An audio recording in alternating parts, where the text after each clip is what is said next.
Mediterranean-inspired turkey meatballs. Here's what you'll need to prepare this recipe. The first step is to cook the rice using your preferred method. I use 1 cup of rice, 1.5 cups of water, a pinch of salt. I bring it to a boil, I cover it, and I cook it for 20 minutes without peaking. While the rice is cooking, prepare the sauce and the meatballs. For this cucumber yogurt sauce, also known as tzatziki, you want to use the large holes on a box grater and grate a seedless cucumber, and then add about a cup of Greek yogurt, a bit of minced garlic, salt and pepper, a little lemon juice, and freshly chopped herbs. I used a combination of thyme, oregano, mint, and basil. Stir to combine, and then transfer to a bowl and set aside while you prepare the meatballs.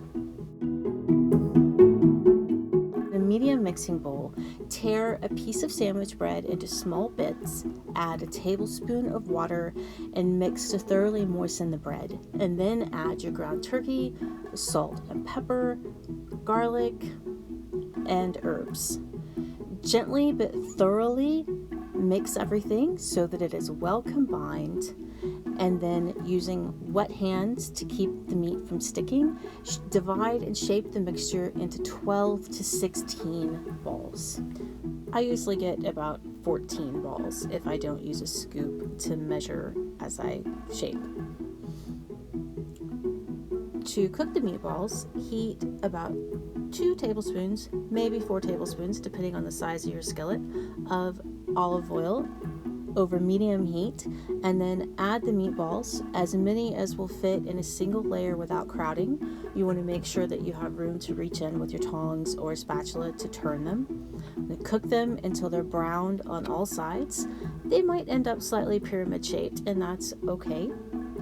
Once they are browned on all sides, you want to make sure that they are cooked all the way through, meaning they reach an internal temperature of at least 165 degrees. And then they're ready to serve. To serve them over rice, add a sprinkle of lemon juice to your rice, and then top with the meatballs and tzatziki. They are also excellent stuffed in a pita with lettuce and tomatoes and cucumber and a little red onion. I hope you enjoyed this video. For the complete recipe and others, please visit us at arkansasonline.com/cooking.